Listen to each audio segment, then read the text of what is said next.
Uh, so yeah, so last time we sort of ended with definition of the free group on some on a set S. Yeah. So so we defined it as we looked. So I said you take two copies of S and take the union, and you make words out of those things. The first copy will denote A elements as the regular elements, and the second copy will have inverses. So another way of thinking about it is you take S cross 1 minus 1. Yeah. So and element A comma 1 will just be denoted by A, and A comma minus 1 will be denoted by A inverses. Yeah. And you make word using these things. Am I audible? Yes, sir. Yeah. And the screen also you can see, right? Yes. Okay. So we take these words and then we give a relation among them. So that um, uh, a word like A, B inverse, C, D is supposed to be is related to A, C, D. Yeah, so you can forget about B and B inverse if they come together.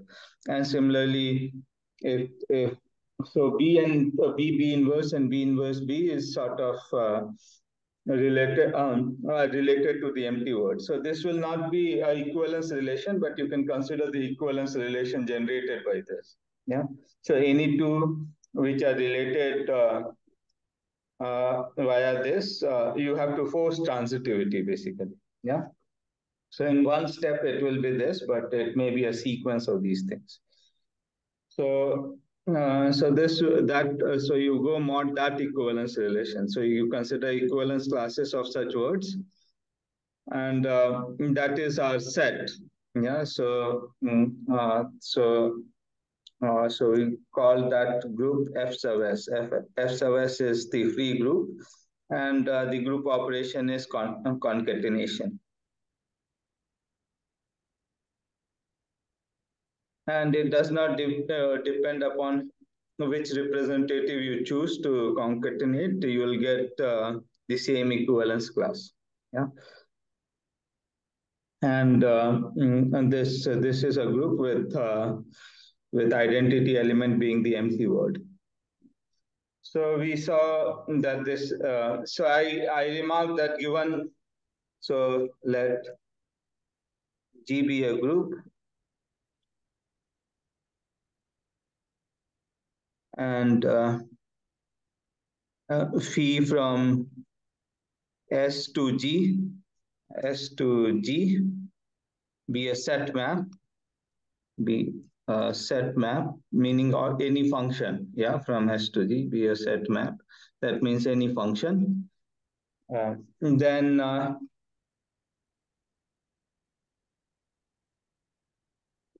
P extends to a unique group homomorphism. Phi extends to a group. Forget about unique, yeah. Phi extends to a group homomorphism. So there may be many ways to extend it, not necessarily to a group homomorphism. Phi tilde from Fs to so G. Which means that so if I have a subset S of if I have a set S, then I can think of elements of S as element of Fs, right? With the word being singleton words. So the equivalence class consisting of singleton letters as the words. So I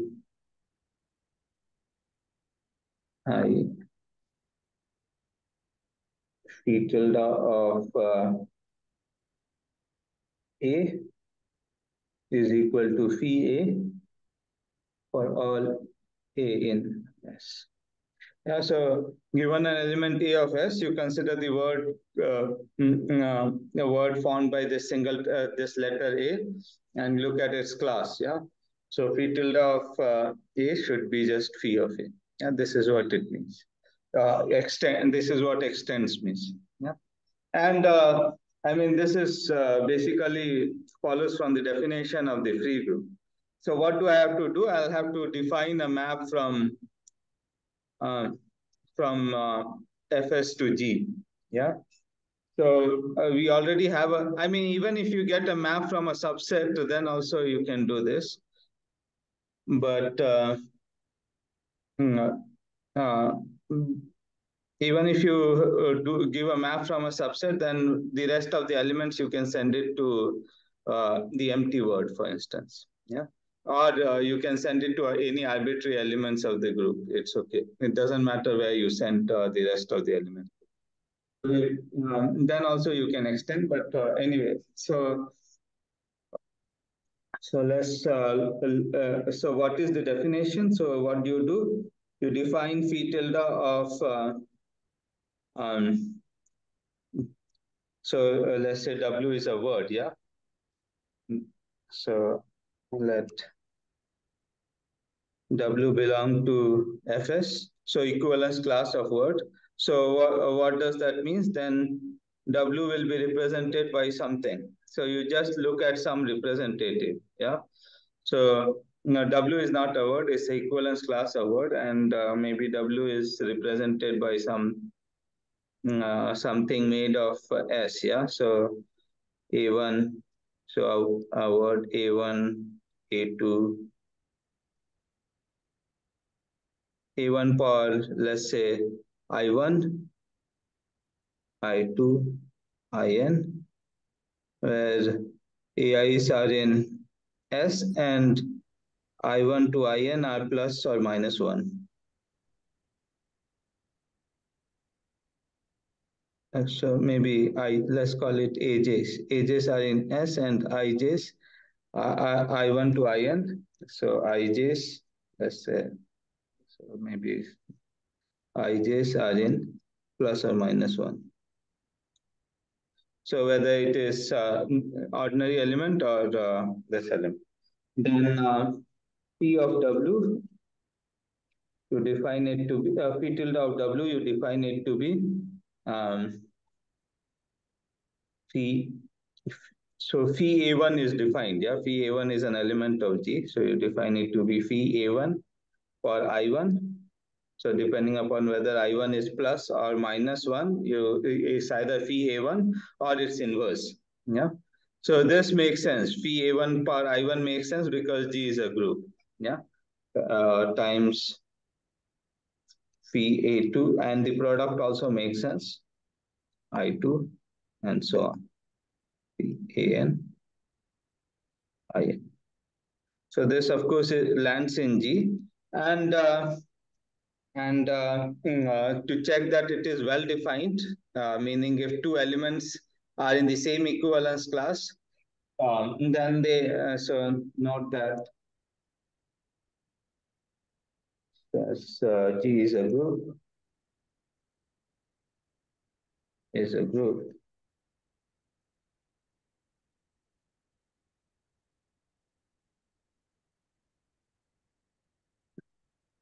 Uh, two elements.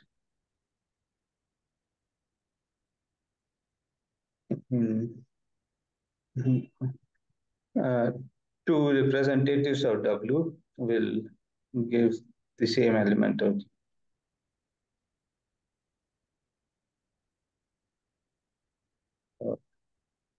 W will lead to same element of G. In other words, it is well defined. Yeah, I phi tilde is well defined.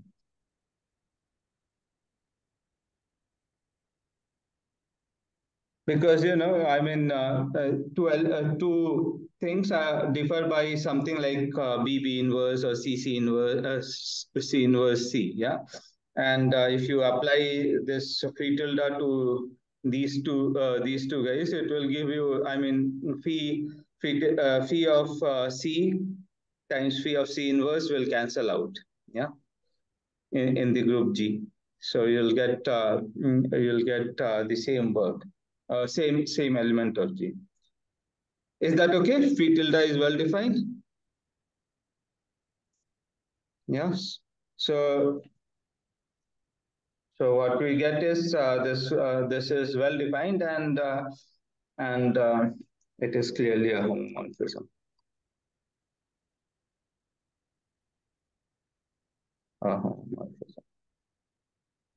Because the homomorphism is given by concatenation. So you sort of join it together, and then it should go to an element of G, which is just the product of these two. Yeah. So so it's not. I mean, as small as the definition that given. Uh, I mean, given any set map from S to G, it extends to a group homomorphism from free group to G. So it's easy to give group homomorphism from free group to G. So many groups, when you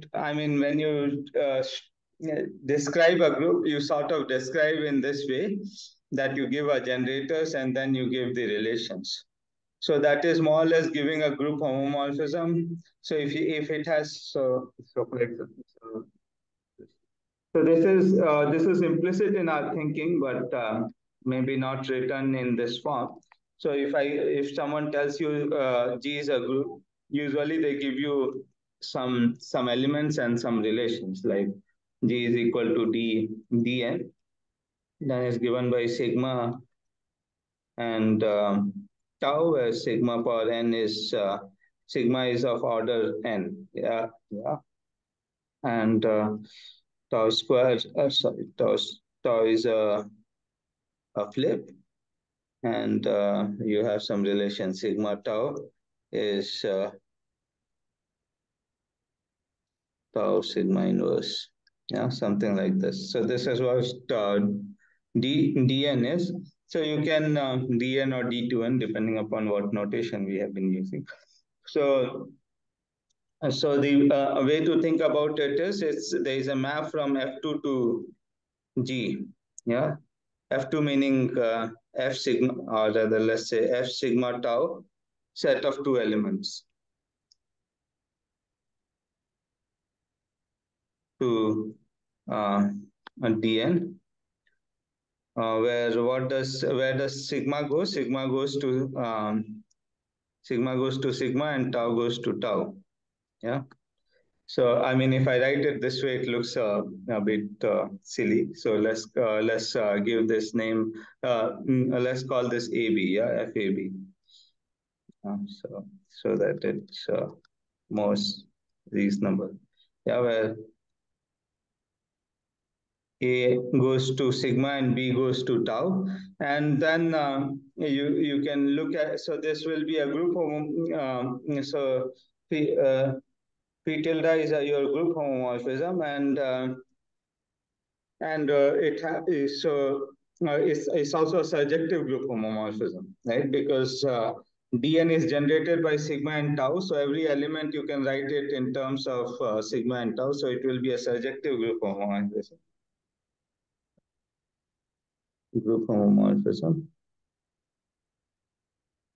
And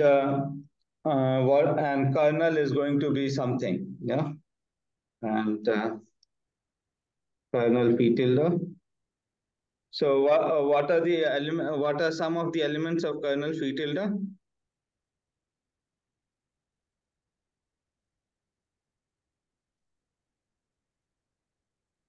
What are some of the elements you can think of kernel phi tilde?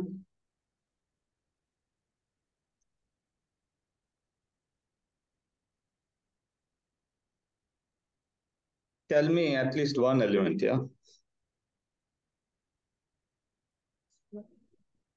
Yeah, say that again. Yeah? A square.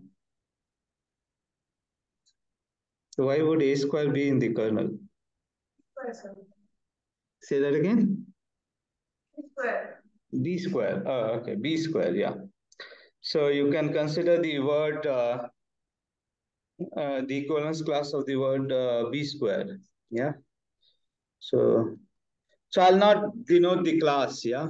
Because it's sort of understood. Yeah. Let's not make the notation more clumsy. So B square is in the kernel. A power n is in the kernel. Yeah. Anything else is in the kernel?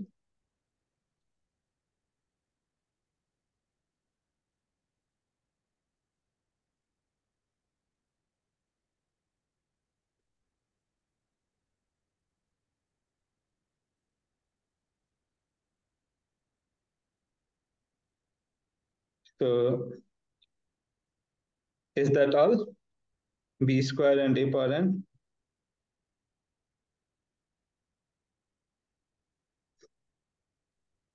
So there is also one more relation, yeah, sigma tau equals tau sigma inverse. So this should lead to a element in the kernel as well, yeah. So if I just look at this, this will not lead to dn, but it will lead to some bigger group, yeah. So what does sigma tau? So that means AB, and then if I post multiply by, so if I consider A, B, and A, B inverse, yeah, this should be zero. Yeah, this should go to identity, right? So, this is also in the kernel, right? So this is how you decide these things are in. But I mean, this is not the whole of kernel. Sorry, so this is not the right statement. But the kernel should contain these things. Yeah. So you consider the subgroup generated by this. This may not still be the whole of kernel. Yeah. Because it's not clear whether this is a normal subgroup of FAB. Yeah. So you consider the normal subgroup generated by these things. Yeah. So let's give it a name. Yeah. So maybe let's call this. Let's put some star here. Yeah. So where denotes the normal, the smallest normal subgroup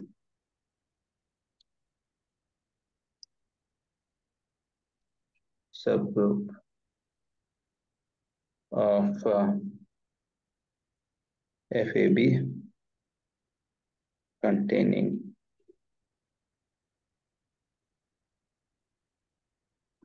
whatever is in the bracket. Yeah. So this is how you figure out what kernel phi tilde is. So given any subset of subgroup or subset of FAB, you can always find the smallest normal subgroup content. So how would you cook up all the smallest normal subgroup? So what you do is you take any normal so it contains one normal subgroup, for instance, the whole group itself. Yeah. So there are two ways to think about it. So you can take all normal subgroups containing this set and look at the intersection. Yeah. And you can show that that is a normal subgroup. Yeah. Because each of these subgroups, when you conjugate it, it remains same. So it will carry over with the intersection. So let me just define it. Yeah. H subset of. So this works even for any group. Um, so H is a subset of G, where G is a group.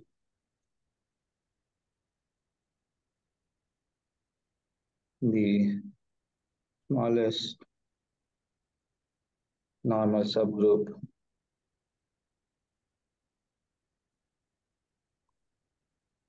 of G containing H is intersection of N H contain in N and N normal subgroup of G. Yeah. So this is and this is let's call this K, or maybe is and let's call it N sub H, the smallest normal subgroup containing H. Yeah. So the way to cook this up is so this is the definition. Uh, and this makes sense because there is a group containing H and normal in G, i.e. the whole group, and then you just take intersection of all such. And this is a normal, NH is a normal subgroup because not G inverse NHG is intersection of G inverse N, so G inverse NG.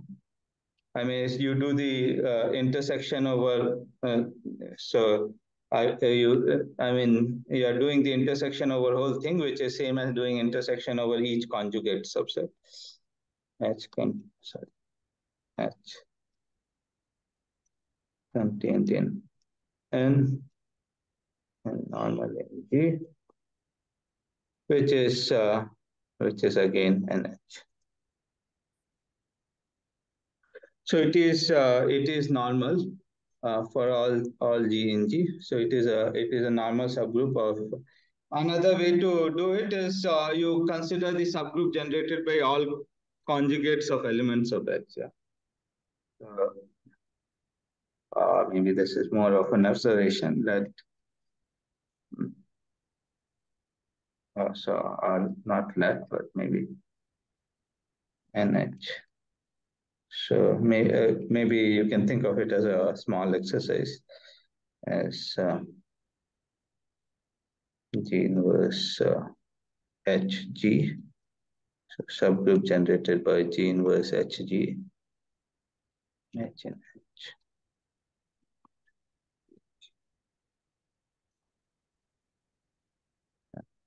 So you consider the ordinary subgroup generated by, so no star at the end, yeah? So just consider the group generated by G inverse HG.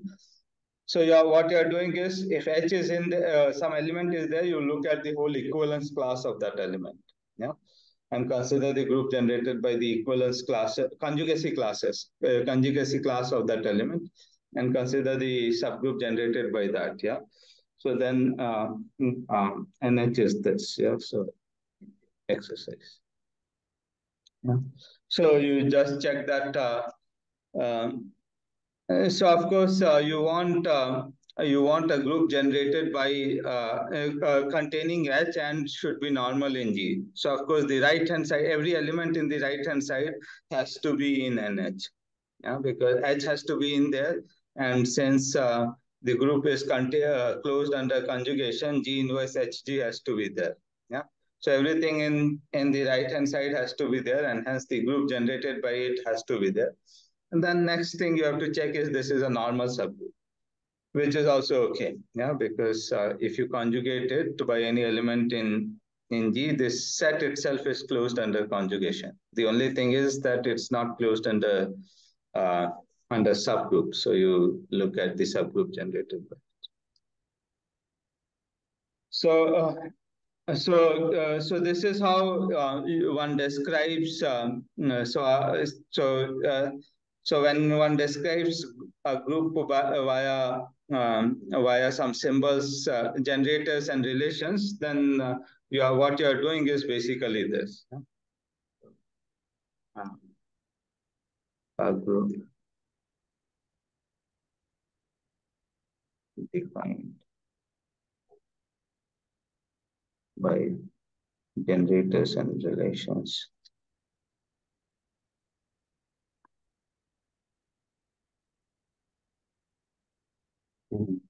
Relations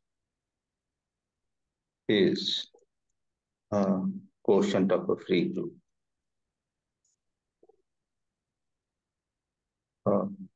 A free group over the generators over the set of generators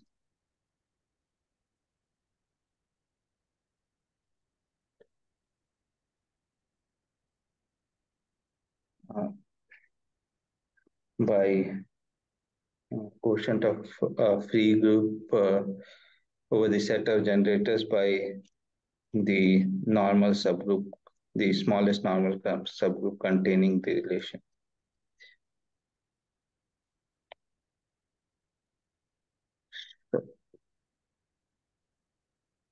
Of the free group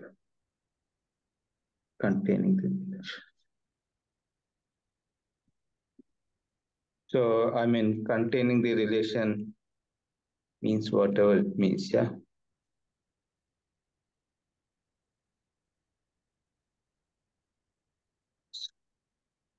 So if you have some relations, like we had these relations, then we formed a subgroup, yeah. So we had these relations, sigma power n equals identity, tau square equals identity, and sigma tau equals tau sigma inverse. So you may not have a relation. So sometimes relations are written in equality where both by equalities where both sides are non-identity. Then you just move one everything to one side, yeah, and those would be your relations. The last time we saw that um, free group over one element is basically isomorphic to Z, and is the only abelian free group. Yeah, abelian free group. But if you look at free group over two elements, this is not abelian. Yeah. In fact, it's a very big group. Yeah. So, in fact, every free group over finite set is in fact a subgroup of FAB. Yeah, so these things are not too difficult if you know some topology. But so, have you seen fundamental group in topology already, or not yet? Not yet.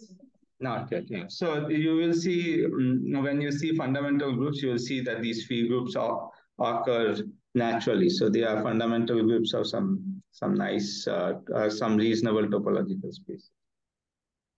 Okay. So they do appear naturally. So this is not abelian. This is a very big group, as you can imagine. Yeah. So all powers of A are there. All powers of B are there. A, B, and all sorts of words you can form from A and B are there. So it's a very big group. But what you know is that every group which is generated by two elements is a quotient of FAB. Yeah. So if you have a group generated by two elements, then you can send A to one of the generator, B to another generator, and you get a surjective group homomorphism. So that's a characterization of a group generated by two elements. It must be a quotient of a free group over two elements. Or this you can make it for any n. Yeah. So that's about free groups. So I also wanted to talk about composition series and then go to bilinear forms. But yeah, so maybe I'll do a small discussion on composition series, and maybe the theorems I'll prove at the end if time permits. Yeah. Uh, because it's an important topic. So I'll at least you'll know you'll know some terminology, and maybe we'll do some results after towards the end of the semester. Yeah. So composition series.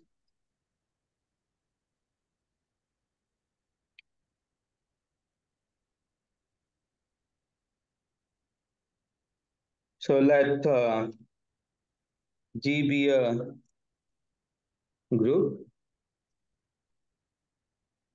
So first, there is a term called normal series. So let me just define what a normal series is.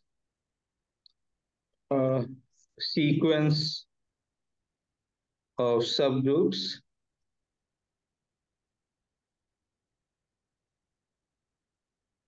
starting from G equals G naught containing G1 containing Gn. So maybe, uh, so let's say Gn minus 1 containing Gn and ending with identity is, so G naught is the biggest group and Gn is the smallest group, is called a normal series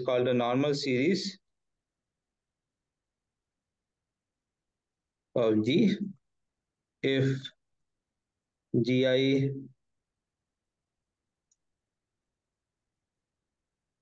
uh, Gi plus 1 is, so the bigger is a subgroup. Yeah, so Gi plus 1 is a normal subgroup of Gi. Yeah, so if these things are normal, yeah, so if you can make this triangle, then it becomes a normal series. Okay, so if it's a normal series, then you can take quotients. Yeah, so that is the good thing. So is a normal series if this if all the subsequent groups are normal subgroups. Yeah.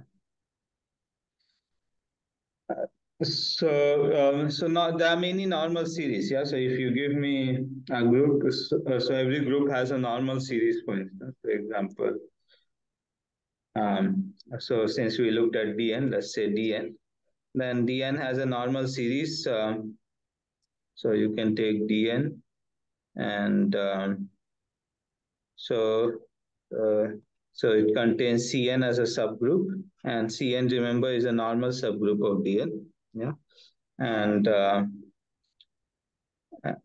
then maybe you can take identity. Yeah, so this is one composition series for Dn. Is a normal series. Is a normal series.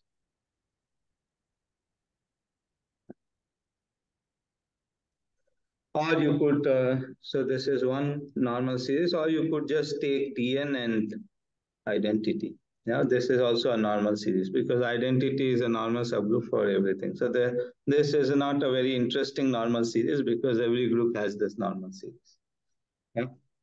So what we want to do is um, uh, have something maximal in the sense that you can't make it bigger. Yeah. So a composition series, a composition series, composition series of a group G is a normal series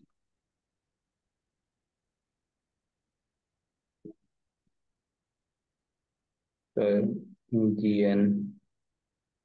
So G equals Gn contains Gn minus Gn plus 1. Sorry, which I started with G0. Yeah, so let's do it that way. Stick to our notation.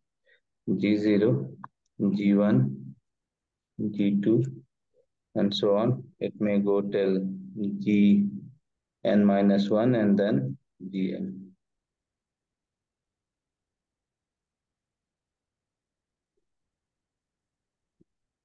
Is composition series of a group G is a normal series such that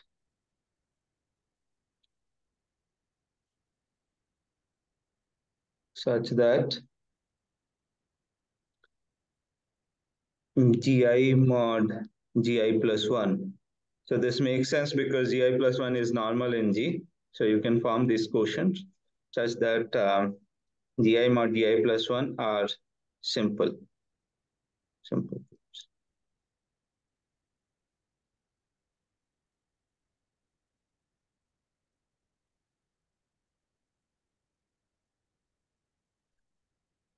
So Nivedita, you can take it to be, so for definition purpose, it need not be, G need not be finite, but we'll work with finite groups later. So you can define normal series, composition series for any group, yeah, finite or infinite. Okay. So definition, it doesn't matter. So, so of course, if you have this, if you have a composition series, you can't make it longer, right? Given a composition series, you can't, I mean, this, for instance, this normal series, D and E, we could make it longer by inserting a Cn in between. Yeah. But if you have a composition series, you can't make it longer unless you make two of them equal. Yeah. You can of course make two of them equal, and then so you can't make it normal longer by some non-trivial method. Yeah. So it's in some sense a maximal normal series. So, now one can of course ask whether a group has a unique composition. So this tells. So the point is what I want to. So simple groups are sort of building blocks of groups. Yeah. So every group is sort of extensions of various simple groups.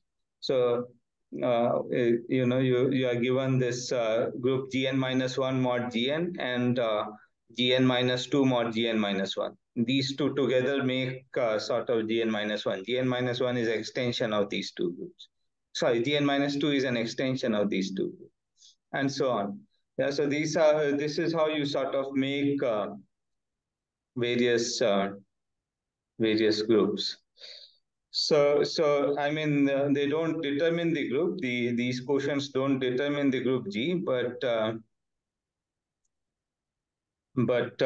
they give you building blocks. Yeah. So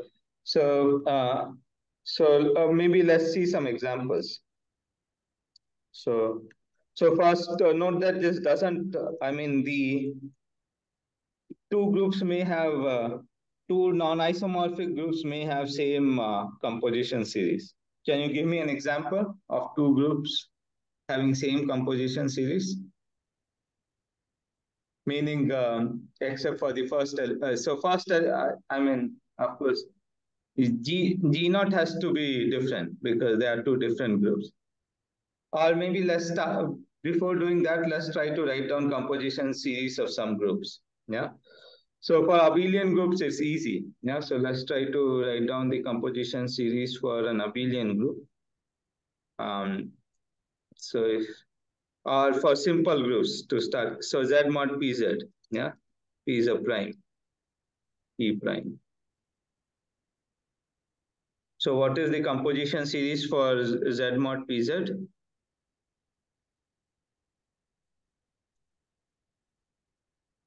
So there is only one possibility. Yeah. Because it has no non-trivial normal subgroup. So not only composition series, the normal series has also only one choice. Yeah, in this case, there's only one possible normal series, which is this. If G is a simple group, so this is example of a simple group. So not necessarily abelian, even non-abelian. There is only one possible normal series, which is this. Yeah, there is no other possibility. So now let's look at things which are not simple. So n, where n is not simple. So maybe let's fix one n. Yeah. So maybe 6z. Yeah. So what's an example of a maybe non-trivial normal series? So one is trivial normal series where you take this an identity, but you can take z mod 6z, and it contains a normal subgroup of order 3, which is z mod 3z, and then z, and once you are at z mod 3z, there is no other possibility. Yeah, so you have to put 0 bar. So identity is same as 0 bar. So anyway, identity or 0, it doesn't matter. So this is, and of course the quotients, as you can see, are normal subgroups, are simple groups. Yeah. So this is a composition series.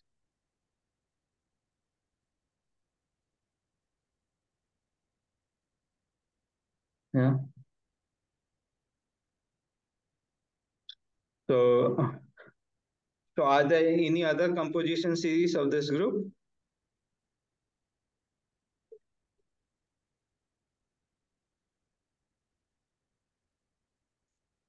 Yeah. That Yeah, what to yeah, tell me. uh, in the previous one instead of Z mod either we have Z mod 2 Z. Yeah, so you can take instead of Z mod 6Z, Z mod 3Z, we can put Z mod 2Z because it's an abelian group, everything is normal. Yeah. And then go mod identity. So again, we can see that it doesn't, I mean, this is again a composition series, yeah, because the quotients are Z mod 2Z and Z mod 3Z. So you can't refine it further. So this is also a composition series. So as you can see, composition series need not to be unique. Yeah, even though they are maximal, you can't make it longer, but it need not be unique. But the factors, so so these are called composition factors. Composition factors. Yeah. So the theorem is that um, the composition factors are unique.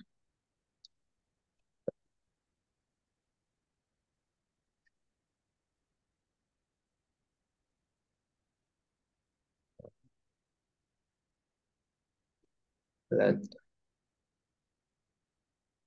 G be a finite group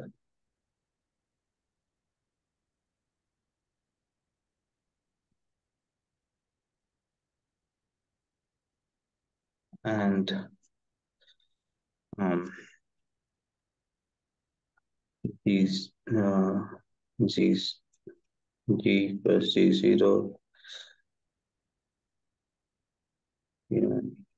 to Gn equals identity and G equals H naught H1.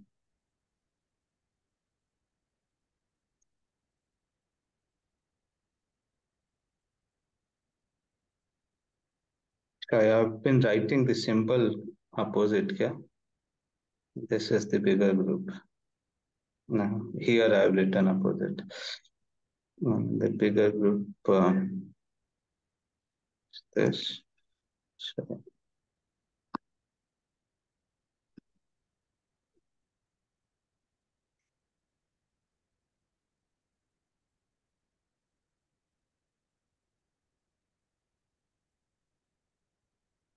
HM equals identity. So let's assume it's strict, yeah, so that we don't have equalities. Yeah. And this. So composition series, we'll assume it's strict. Yeah. Composition series means you can't have otherwise. B two composition series. So it's possible that it can have more than one composition series, as we saw, yeah, of G. Then M equals N. So they must have the same length and Gi, Gi mod Gi plus 1, the set I between, I don't know, will be between, so it can be, it's not writing, I between 0 and minus 1. Yeah, this set and equals this set. So in fact, not only as a set, so this and this are same up to reordering. Let's say this even as a list. Yeah. So even if Z mod PZ appears 3 times in this, then it has to appear 3 times in this. That is what I mean. So Hi mod Hi plus 1, I between 0 and then minus 1 are the same. So the composition factors are same is what the statement says. Okay, so the proof requires something called butterfly lemma and stuff. So we'll not do the proof now. Maybe I'll discuss it later. Uh, um, it's not difficult, but it will require a significant amount of writing. So it may take rest of the class. Yeah, but two groups can have different composition series, but the composition factors are same. Secondly, I wanted to give you one example where two groups may have same composition series, but they are different in the sense that the first element has to be first entry of the composition series has to be the same. But so can you give me an example of two groups having sort of similar composition series, non-isomorphic subgroup, non-isomorphic groups?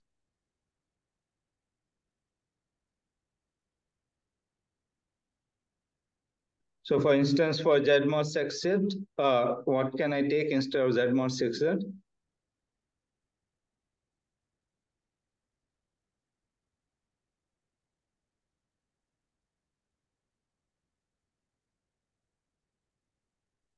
So you can take G to be S3, yeah? Symmetric group of three elements. Then what is a normal subgroup of S3?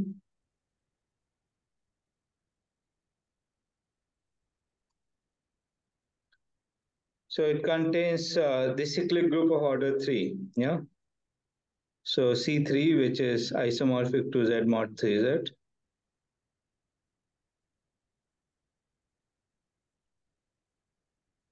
And then that contains identity, yeah? So, so the composition factors are same, and in fact, the list is also more or less the same, except for the first entry, yeah? So not similarity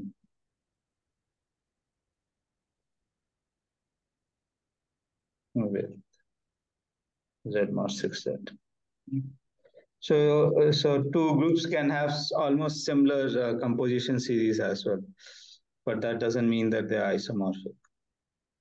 Okay.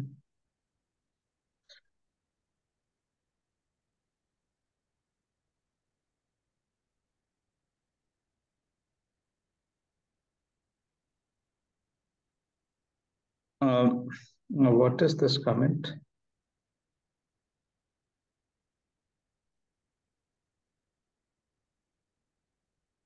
Simple groups. Yeah. So you want to say something, Hridaya?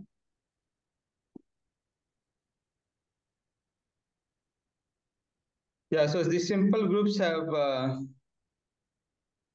Yeah, you can speak. Are you? Yeah. So I suppose everyone is allowed to speak. Yeah.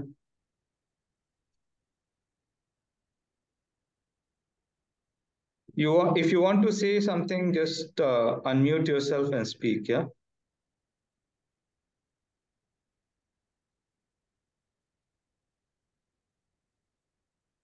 Well, I think Shruti has a throat infection, so she's not able to speak. Sir, Yeah.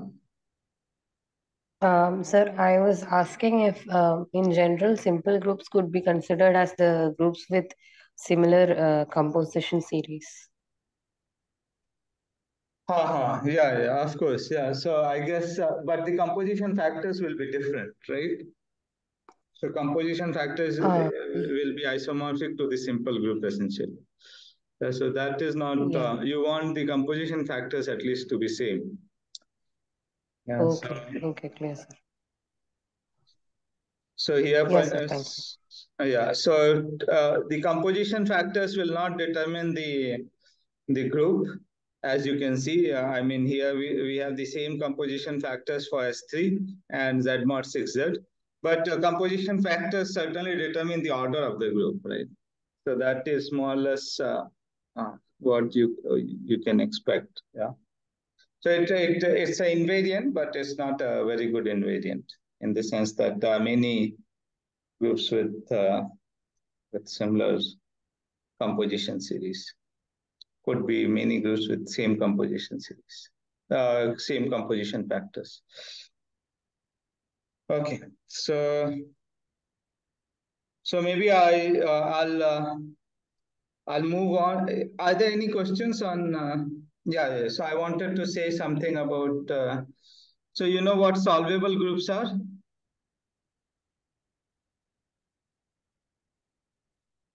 So maybe someday. So I wanted to do this because this may be useful in your field theory. So a group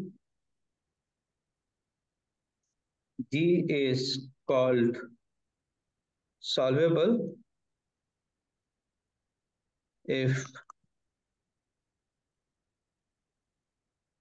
all its finite group. Yeah. So for solvable, you always assume finite. A finite group G is called solvable if all its composition factors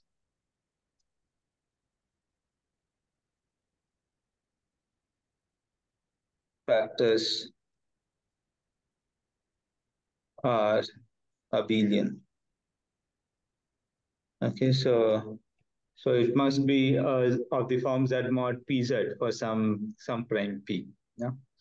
So solvable means that you can find, or in other words, you can find a normal series of G such that the subsequent quotients are abelian. So uh, uh, so G is solvable if only there exists a normal series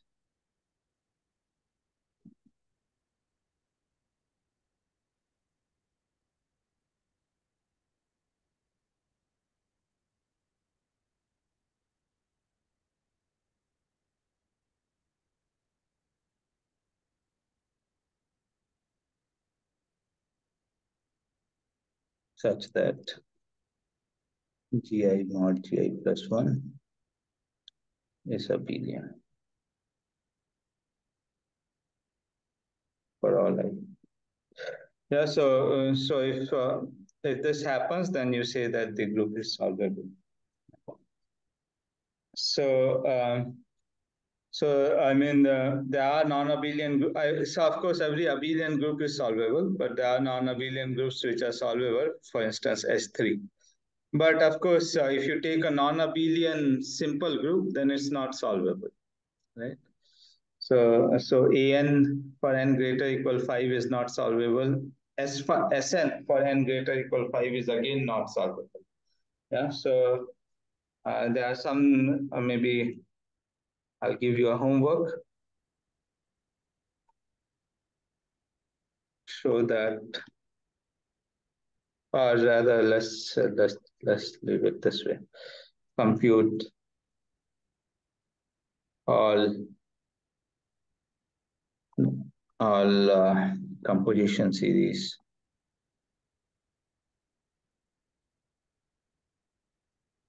of Sn for all n. Yeah, so maybe so you have to divide it into two cases. Yeah, so n greater equal 5, it will be somewhat straightforward, and for n less equal 5, you'll have to do some computations. Okay, so this will be one of the homework. Okay, so I'll get back to composition series time permitting and prove this theorem at the end about composition series. So let me stop the discussion on these things now, and yeah, it's unfortunate. So I haven't taken I should have broken it earlier, but it's okay. Any questions or comments before I move on to bilinear forms? No. No? Okay. Okay, so let's start today at least bilinear forms.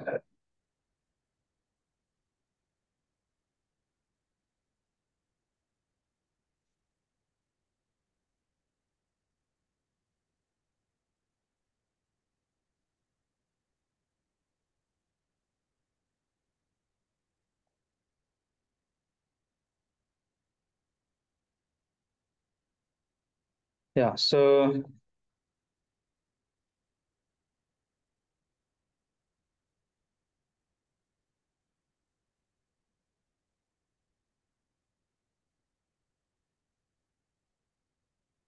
a bilinear form is a pairing. Yeah, so definition: a bilinear form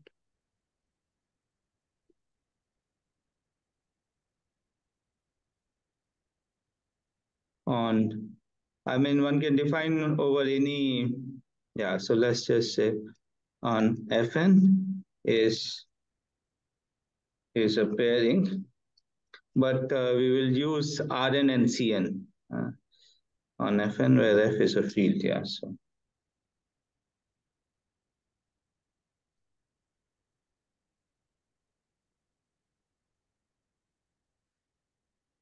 is a field,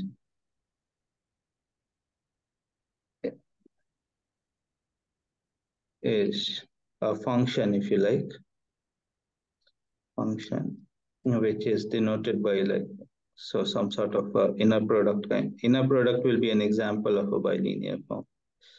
N to F.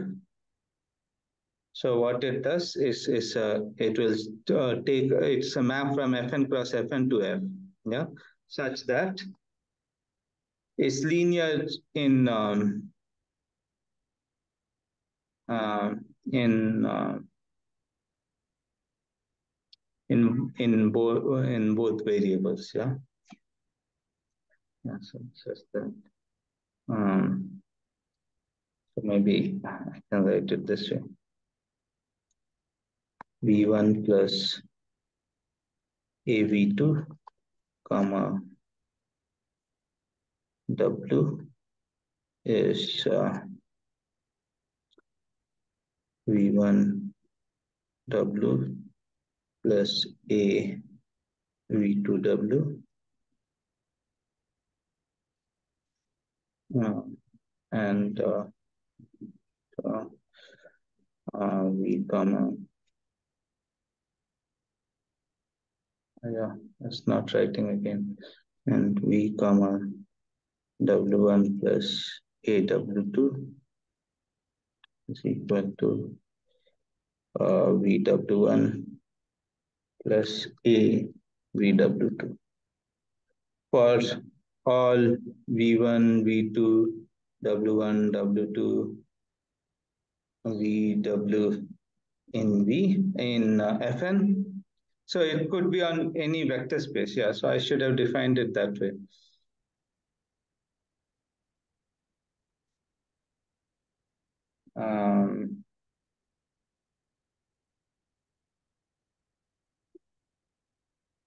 Yeah, so maybe I'll define it on a vector n-dimensional vector space. Yeah, so let me do it that way. Yeah, so one doesn't have to fix the vector space as Fn. So basis need not be fixed. Whereas V is a n-dimensional vector space over F.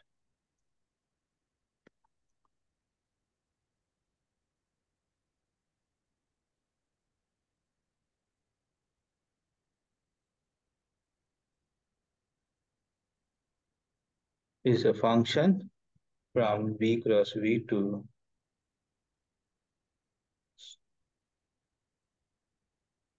so any finite dimensional vector space where these things are in V and A is in F.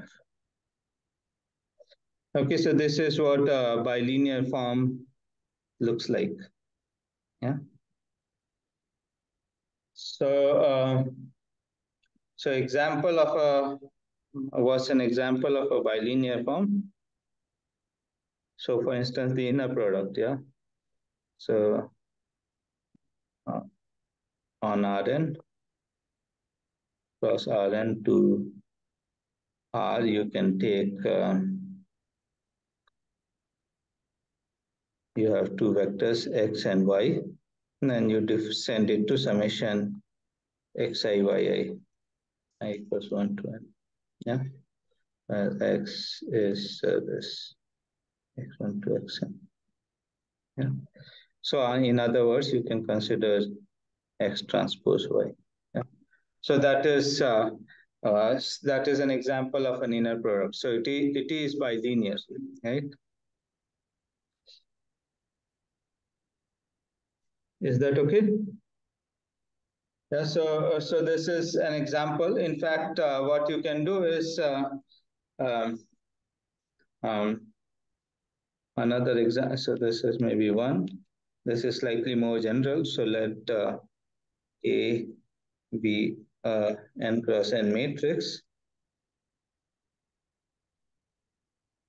And then you can consider the map from Rn cross Rn to R given by xy going to x transpose ay. Yeah. Then uh,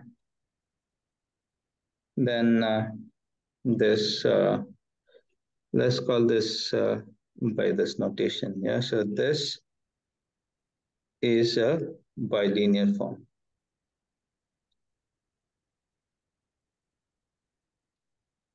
Okay.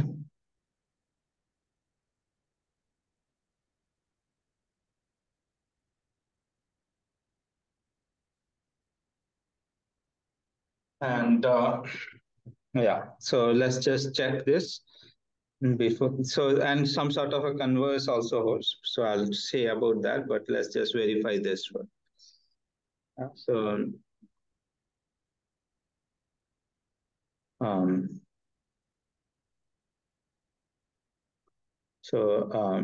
if I'm in, so yeah, so I don't know. This is straightforward. X and x prime are in Rn and A is in R. Then x a x plus ax prime y is with A is just x plus ax prime transpose ay, but we know how matrix multiplication works. Yeah, so this is same as x transpose ay plus a times x prime transpose, yeah, which is precisely xy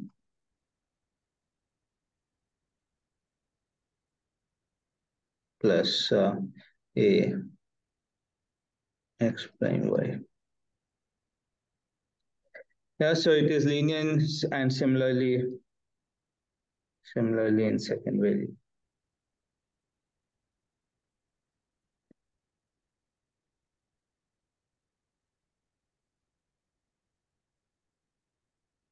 Yeah. So this is straightforward that if you put a matrix in between, you get a linear form. So what is true is that every linear form is every bilinear form is of this form. Yeah. So, conversely, let this from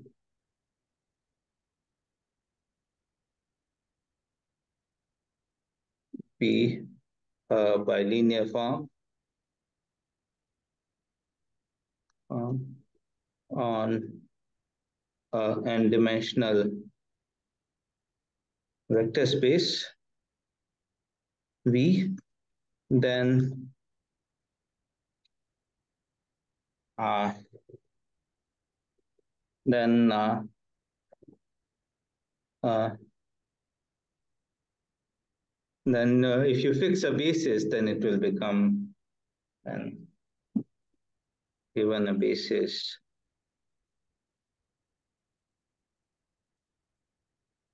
B of V, there exists a matrix A such that this is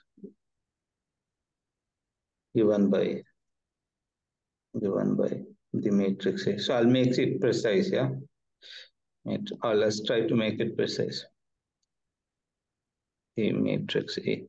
So so what do we want? So if I give you a basis, then basically every element of V becomes a element of Rn. Yeah, it will have coordinates. Yeah. So let um, um, V be in V, then uh, uh, then X. And so for V in V, so for any element we can find its coordinates. Yeah, for V in V, let X denotes its coordinates with respect to B. Yeah, with respect to B. So what does this mean? This means that V is basically, so B is a basis, right? So B is given by, let's fix a set of notations. Yeah, so V1 to, or let's call it E1, yeah, V1 to Vn. So V is summation Xi yeah.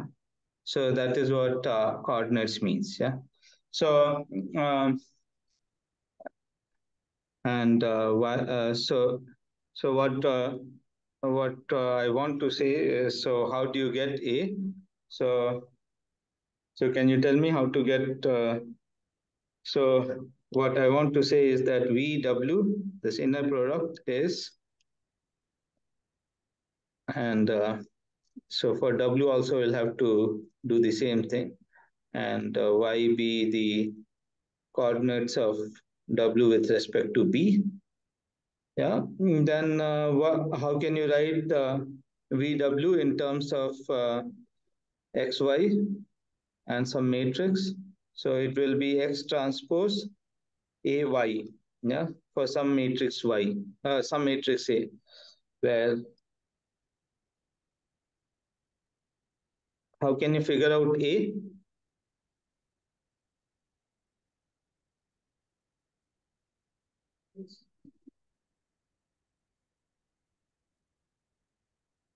So for instance, if V was V1 and W was also V1, then you know this V1 inner product V1 should be uh, will be some number, yeah, and that number you can figure out. So what will be, if V is V1, then what is X? Which vector in Rn will X be?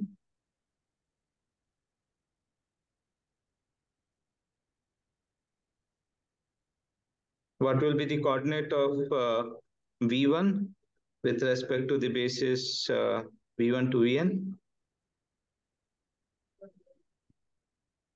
You'll have to say louder. One is most coordinate and others. Yeah, so it's basically E1, the 10000, yeah. So if you think about it, so you can try to do some rough work here, yeah. So note that V1 comma V1 is basically so you want so its coordinate is E1 basically, yeah, and then A and E1 transpose A E1, and whatever the matrix A is, this will become A11, yeah. So you see V1 comma, so A11, 1th entry of A should be V1 comma V1. Yeah, so this, and once you sort of think this through, what you get is that A should be, so you look at Vi, Vj, this pairing. So you are given this pairing, yeah, you'll have to cook up this matrix. So you can consider the matrix. Uh, uh, yeah, so maybe I'll write it in a less confusing way. So A is Aij, where Aij is Vi, Vj. Okay. So if you put it this way, then it will. So this is what it means that it is given by this matrix. A.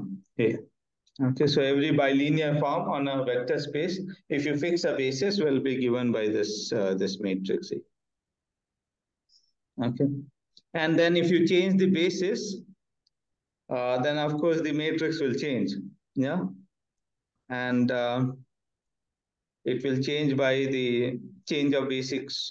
So you'll have to conjugate the matrix by the change of basis matrix. Yeah. So moreover, so let me just complete this and then we'll give a proof of it. Yeah. Moreover, on B prime, let B prime be another basis.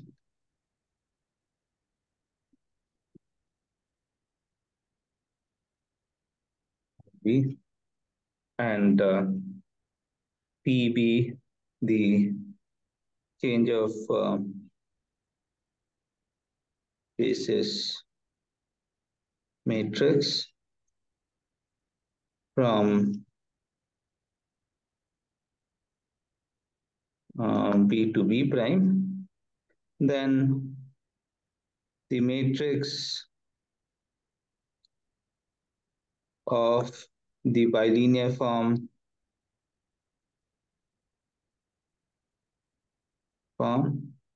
with respect to B prime, the new basis is simply P transpose A P. I think this will do. Okay. So it will be this particular square matrix. Okay, so so the moreover part I'll leave it as an exercise because this is similar to change of basis thing, but let me do the other one. Yeah.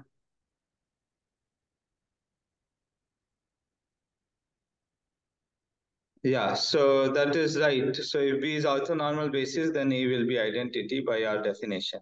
Yeah. If you can find an orthonormal basis for this. So the bilinear form may not have an orthonormal basis. So for instance, I can take the bilinear form to be zero. Yeah? Everything, any two pairing will be zero. Then it cannot have an orthonormal basis in the sense that you can't compute the norm of everything is zero. Yeah, so you can't make sure norm is one. And so if it is zero, then so if the bilinear form is zero, then what will be so maybe it's a good idea to do an example before proving all this. So that's a good idea now. So let's do that. Yeah. So example. So meaning some more, I mean, other than the inner product, that is. So we did one example, which was the inner product, but let's do some other examples. So this VW is equal to 0 for all VW in V. Yeah. So this, of course, satisfies all the properties of bilinear. So it is a bilinear form. Yeah. So what is the matrix of this? So no matter which basis you choose, this matrix is going to be the zero matrix. Yeah. Then yeah, for any basis.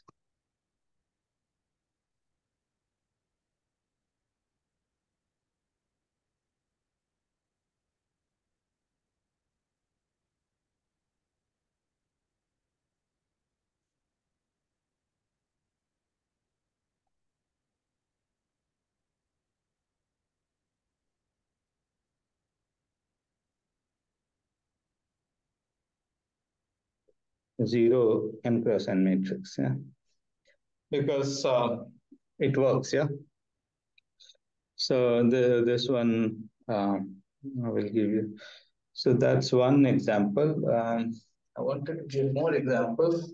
So in fact, you from Rn, if you want to give Rn cross Rn, what this theorem says is that you can take any matrix and it will define any square matrix, n cross n matrix, it will define a bilinear form.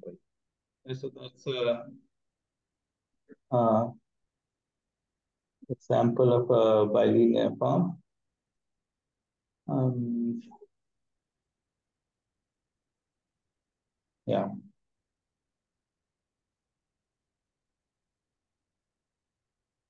Yeah, so maybe, yeah, so this is maybe one non-trivial example. So, and you consider n cross n matrices over R, yeah. So this, of course, is a vector space. Yeah, so you can talk about a bilinear form on this. Yeah. So what you do is AB going to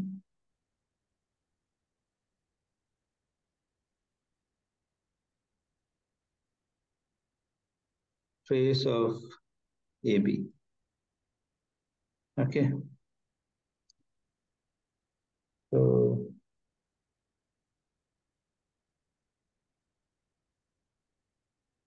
yeah, so I think this is maybe exercise.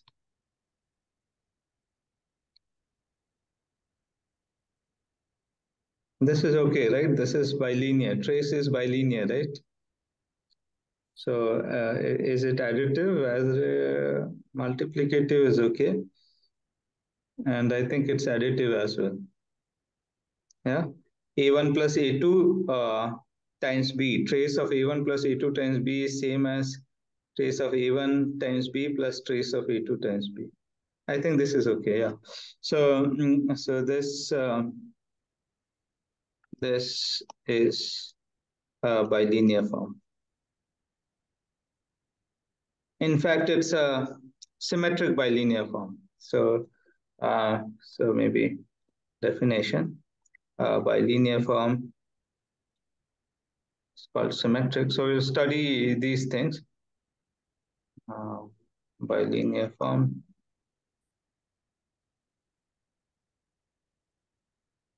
is called symmetric if form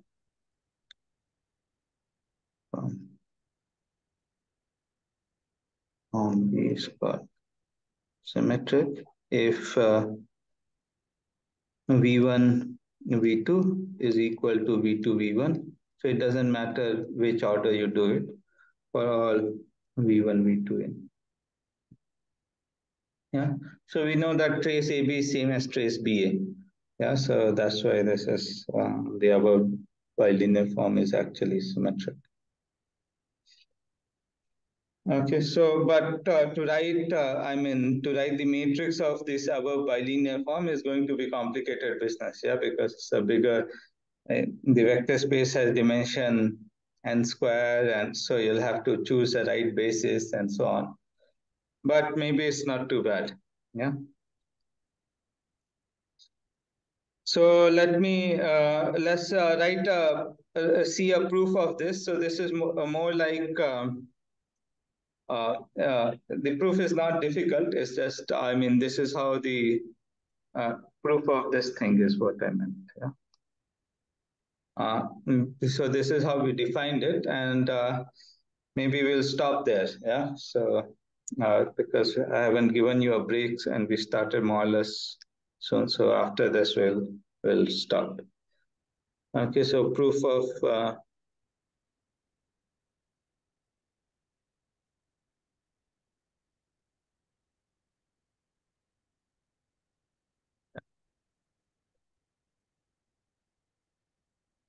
okay. So yeah, so everything is defined. I just have to check that these two things are same. Yeah. So left hand side and right hand side are same. So let VW be in V. And so what we have is summation xi vi is V, and summation yi vi is our W. Yeah, this is what is given since x and y are coordinates of V and W respectively. Okay, so left hand side.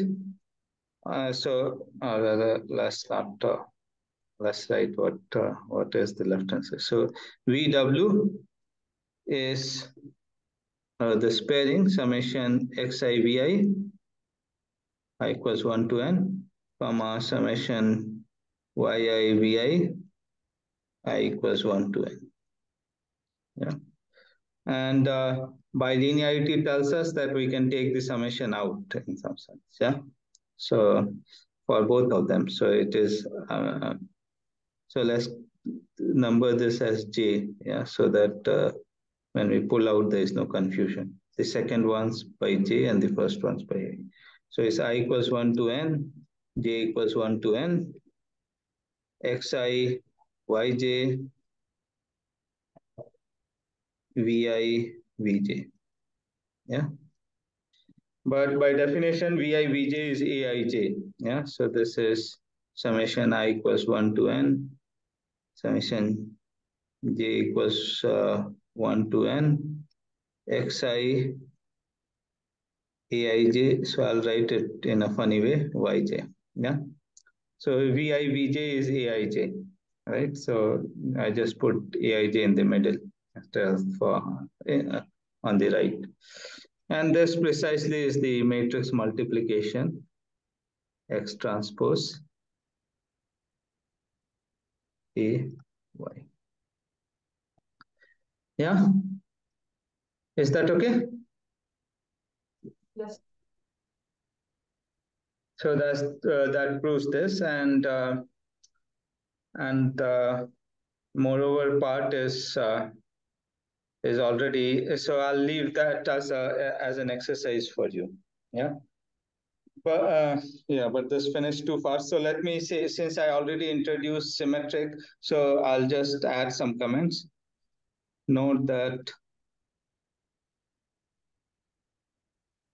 this is symmetric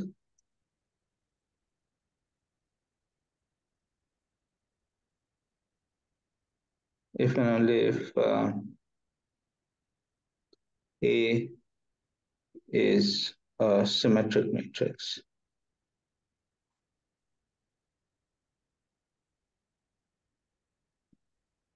No matter which basis you choose, it will be a symmetric matrix. See, if you change the basis, it gets conjugated by this P and P transpose, right? So if A is symmetric, P transpose A, P is also symmetric. So it does not depend upon what basis you choose. Okay. So this is a symmetric bilinear form if and only if A is symmetric. And one more property, which is non-degenerateness. So this bilinear form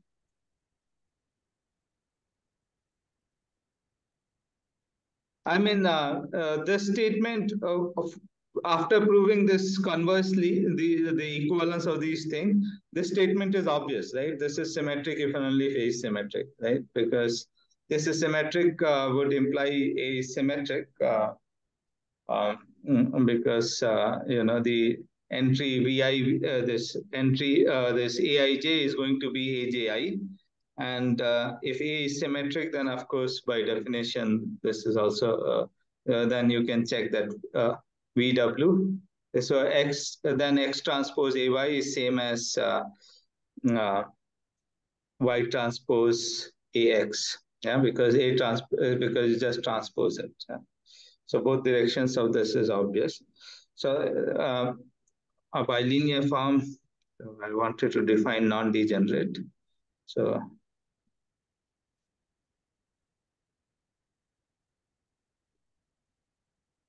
a bilinear form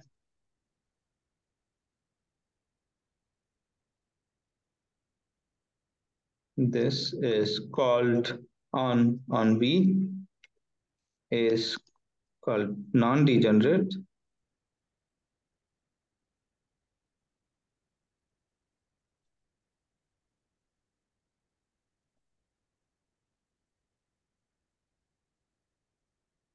If so, you know what it is? So if you take a, I mean, it will happen that u comma v is v comma w is 0 for some v and w.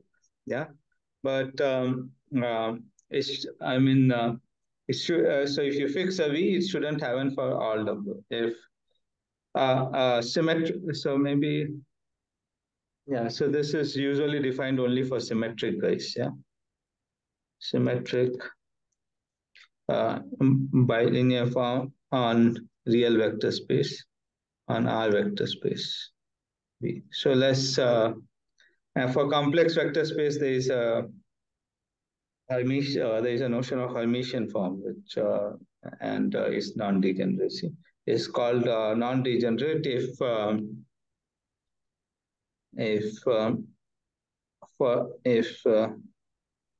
VW is equal to 0 for all W in if for if for V in V, VW is 0 for all W in V, then V must be 0. Okay, so that means you can't have that everything, every vector annihilates a non-zero vector under the pairing. Yeah, so or V cannot be orthogonal to every vector of V if it is non-zero. Yeah, so then you say that it is non-degenerate. So, example, inner product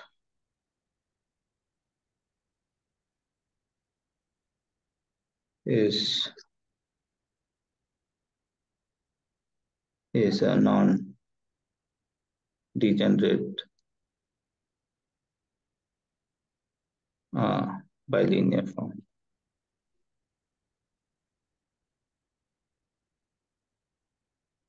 Okay, and so in terms of matrix, you know what is a non-degenerate bilinear form. So if you have a non-degenerate if you have a bilinear symmetric bilinear form, it corresponds to a matrix. So when can you say that this bilinear form is non-degenerate in terms of the matrix?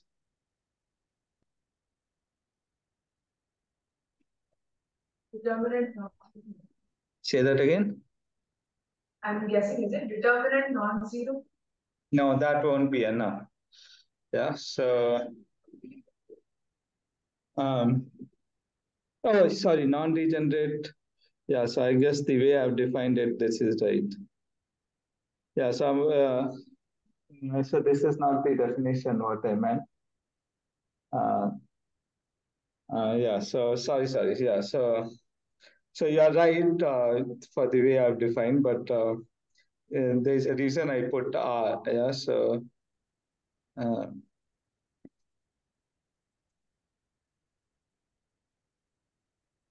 so it should be positive. Yeah. So maybe.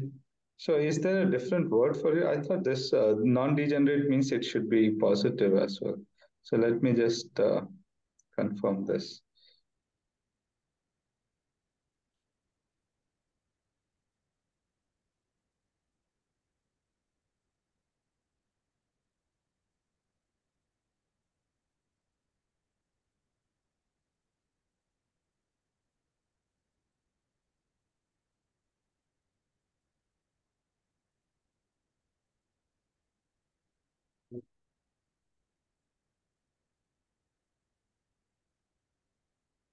Yeah. So I think. Yeah. So maybe.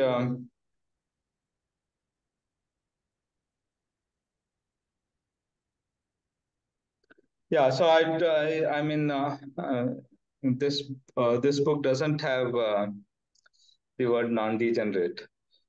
but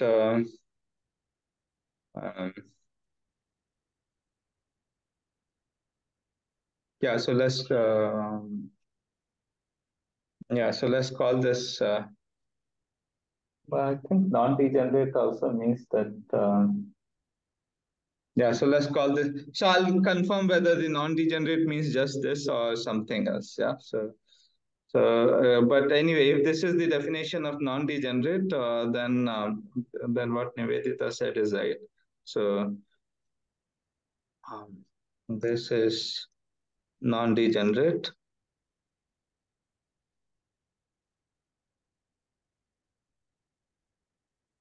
If and only if A is symmetric.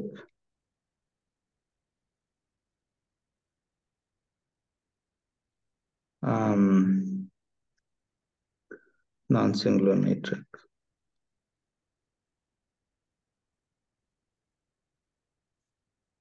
Okay, but there is a notion which is sort of related, which is um, which I thought was called non-degenerate, but this is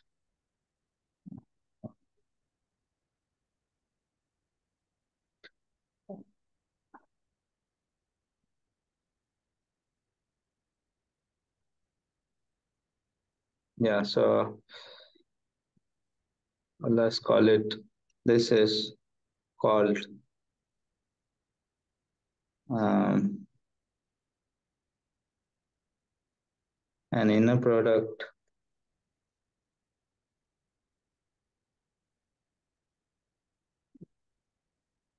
so maybe inner product as well. So let's not call it an inner product. So is there a name for it? Let me just see.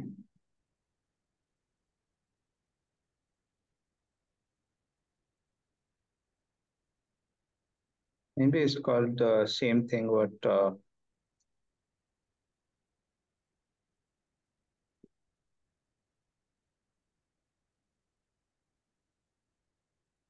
as the matrix. Yeah.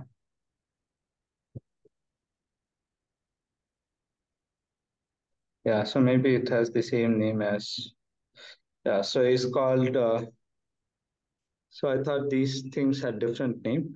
It's called positive definite,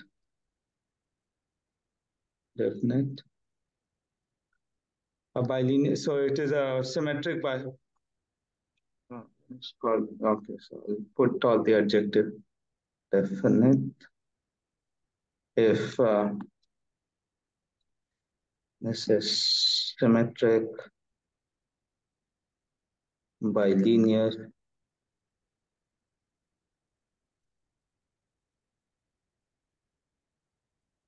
yeah, and the inner product uh, of a vector with itself is greater or equal 0 for all v in V, and um, so let's just say strictly greater than 0 for all v in V not equal to 0. Okay. So this is what positive definite bilinear form means. Yeah.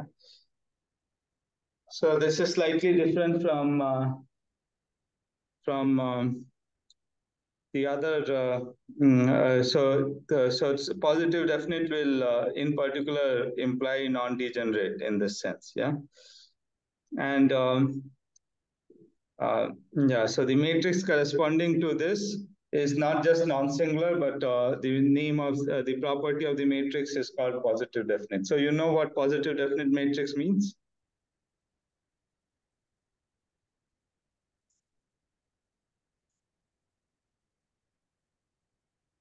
Yeah, so okay, so maybe this could be the definition of the positive definite matrix more. So basically X transpose AX should be greater than 0 for all X non-zero. Yeah. So that is That is a positive definite matrix. So there are non-singular matrices which are not positive definite. So for instance, you can take minus identity, it will not be positive. Okay. So we'll discuss more about these things in the next class. Yeah, so we'll also talk about Hermitian forms and so on. So let me stop here.